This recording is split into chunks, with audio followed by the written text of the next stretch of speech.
Hello, welcome back to the Methodist Perspective. Today I have a short essay called On Early Methodism. It is a short history of Methodism by John Wesley. And this one is pretty useful for a good overview and a first-hand history of how Methodism arose. So, let's get into it. This is A Short History of Methodism by John Wesley. It is not easy to reckon up the various accounts which have been given of the people called Methodists, very many of them as far remote from truth as that given by the good gentleman in Ireland. Methodists, aye, they are the people who place all religion in wearing long beards. Abundance of the mistakes which are current concerning them have undoubtedly sprung from this. Men lumped together under this general name, many who have no manner of connection with each other, and then whatever any of these speaks or does is of course imputed to all. The following short account may prevent persons of a calm and candid disposition from doing this, although men of a warm or prejudiced spirit will do just as they did before. But let it be observed, this is not designed for a defense of the Methodists, so-called, or any part of them. It is a bare relation of a series of naked facts, which alone may remove abundance of misunderstanding. In November 1729, four young gentlemen of Oxford, Mr. John Wesley, Fellow of Lincoln College, Mr. Charles Wesley, student of Christ Church, Mr. Morgan, commoner of Christ Church, and Mr. Kirkham of Merton College, began to spend some evenings in a week together in reading chiefly the Greek Testament. The next year, two or three of Mr. John Wesley's pupils desired the liberty of meeting with them, and afterwards one of Mr. Charles Wesley's pupils. It was in 1732 that Mr. Ingham of Queen's College and Mr. Bruton of Exeter were added to their number. To these, in April, were joined Mr. Clayton of Brazennose with two or three of his pupils.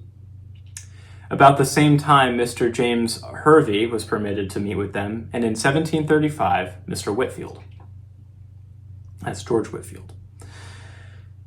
The exact regularity of their lives, as well as studies, occasioned a young gentleman of Christ Church to say, "Here is a new set of Methodists sprung up," alluding to some ancient physicians who were so called. The name was new and quaint, so it took immediately, and the Methodists were known all over the university. They were all zealous members of the Church of England, not only tenacious of all her doctrines so far as they knew them, but of her discipline to the minutest circumstance. They were likewise zealous observers of all the university statutes, and that for conscience's sake. But they observed neither these nor anything else, any further than they conceived it was bound on them by their one book, the Bible. It being their one desire and design to be downright Bible Christians, taking the Bible as interpreted by the primitive church and our own for their whole and sole rule. The one charge then advanced against them was that they were righteous overmuch, that they were abundantly too scrupulous and too strict, carrying things to great extremes. In particular, they laid too much stress upon the rubrics and canons of the church, that they insisted too much on observing the statutes of the university, and that they took the scriptures in too strict and literal a sense, so that if they were right, few indeed would be saved. In October 1735, Mr. John and Charles Wesley and Mr. Ingham left England with a design to go and preach to the Indians in Georgia, but the rest of the gentlemen continued to meet till one and another was ordained and left the university, by which means in about 2 years' time, scarcely any of them were left. In February 1738, Mr. Whitfield went over to Georgia with a design to assist Mr. John Wesley, but Mr. Wesley had just then returned to England, and soon after had a meeting with Messrs. Ingham, Stonehouse, Hall, Hutchings, Kinchin, and a few other clergymen, who all appeared to be of one heart as well as of one judgment, resolved to be Bible Christians at all events, and wherever they were to preach with all their might, plain old Bible Christianity. They were till this time perfectly regular in all things, and zealously attached to the Church of England. Meantime, they began to be convinced that by grace we are saved through faith, that justification by faith was the doctrine of the church as well as of the Bible. As soon as they believed, they spoke, salvation by faith being now their standing topic. Indeed, this implied three things: that men are all by nature dead in sin and consequently children of wrath, that they are justified by faith alone, and that faith produces inward and outward holiness. And these points they insisted on day and night. In a short time they became popular preachers. The congregations were large wherever they preached. The former name was then revived, and all of these gentlemen with their followers were entitled Methodists. In March 1741, Mr. Whitefield, being returned to England, entirely separated from Mr. Wesley and his friends because they did not hold the decrees. That's the doctrine of unconditional election. Here was the first breach, which warm men persuaded Mr. Whitefield to make merely for a difference of opinion. Those, indeed, who believed universal redemption had no desire at all to separate, but those who held particular redemption would not hear of any accommodation, being determined to have no fellowship with men that were in so dangerous errors. So there were now two sorts of Methodists, so-called, those for particular and those for general redemption. Not many years passed before William Cudworth and James Relly separated from Mr. Whitefield. These men were properly antinomians, absolute avowed enemies to the law of God, which they never preached or professed to preach, but termed legalists all who did. With them, preaching the law was an abomination. They had nothing to do with the law. They would preach Christ, as they called it, but without one word either of holiness or good works. Yet these were still denominated Methodists, although differing from Mr. Whitefield both in judgment and practice abundantly more than Mr. Whitefield did from Mr. Wesley. In the meantime, Mr. Venn and Mr. Romaine began to be spoken of, and not long after, Mr. Medan and Mr. Burridge, with a few other clergymen, who, although they had no connection with each other, yet preaching salvation by faith and endeavoring to live accordingly, to be Bible Christians, they were soon included in the general name of Methodists. And so indeed were all others who preached salvation by faith and appeared more serious than their neighbors. Some of these were quite regular in their manner of preaching, some were quite irregular, although not by choice, but necessity was laid upon them. They must preach irregularly or not at all. And others were between both, regular in most and, though not in all, particulars. In 1762, George Bell and a few other persons began to speak great words. In the latter end of the year, they foretold that the world would be at an end on the 28th of February. Mr. Wesley, with whom they were then connected, withstood them both in public and in private. This they would not endure, so in January and February 1763, they separated from him. Soon afterward, Mr. Maxfield, one of Mr. Wesley's preachers, and several of the people left Mr. Wesley, but still Mr. Maxfield and his adherents go under the general name of Methodists. At present, those who remain with Mr. Wesley are mostly Church of England men. They love her articles, her homilies, her liturgy, her discipline, and unwillingly vary from it in any instance. Meantime, all who preach among them declare, "We are all by nature children of wrath, but by grace we are saved through faith, saved both from the guilt and from the power of sin."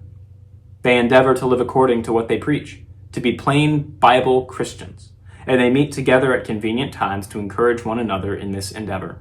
They tenderly love many who are Calvinists, though they do not love their opinions. Yes, they love the antinomians themselves, but it is with a love of compassion only, for they hate their doctrines with a perfect hatred.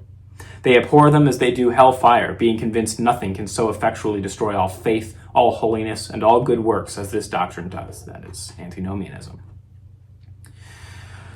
With regard to these, Mr. Relly and his adherents, it would not be stranger if they should grow into reputation. It would not be strange if they should grow into reputation, for they will never shock the world either by the harshness of their doctrine or the singularity of their behavior.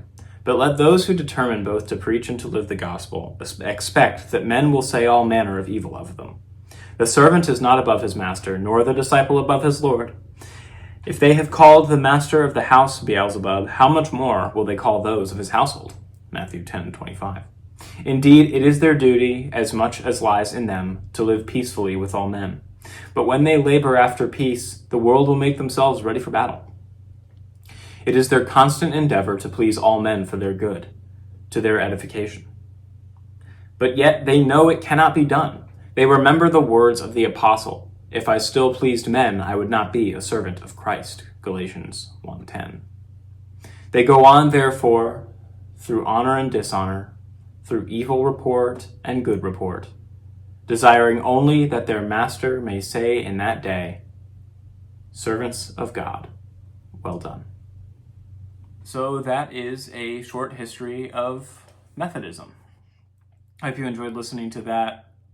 I've found this useful in getting straight the early development of the Methodists, and particularly one quote stands out to me, and that is that it was the desire of the early Methodists to be downright, it says, Bible Christians, taking the Bible for their whole and soul rule, but it doesn't just say that. You know, a lot of people now want to just read the Bible by themselves, come up with their own interpretation, and that's their view. And that's, to them, that is what being a Bible Christian means. But to Wesley, it was taking the Bible as interpreted by the primitive church and by the Church of England for their whole and soul rule. So it's not an individualistic or isolationist view of interpreting Scripture and reading Scripture. It's looking at the Bible as interpreted, not the Bible as interpreted by the primitive church and by our church, not the Bible as interpreted by me. And so that's, I think, a really important difference between Methodism and, say, Baptist, not to throw shade at the Baptists, but the sort of modern Baptist conception, and really, honestly, even the modern Methodist conception, because a lot of Methodists have that view of, I'll just read the Bible and come up with my own interpretation. And so maybe it's just a contemporary Christianity, American Christianity view, but from its earliest iterations, the Methodist movement was all about interpreting Scripture in light of history. Anyway, that's my little soapbox about not interpreting the Bible just for yourself at all times. So again, I hope you enjoyed that, and I will see you in the next video.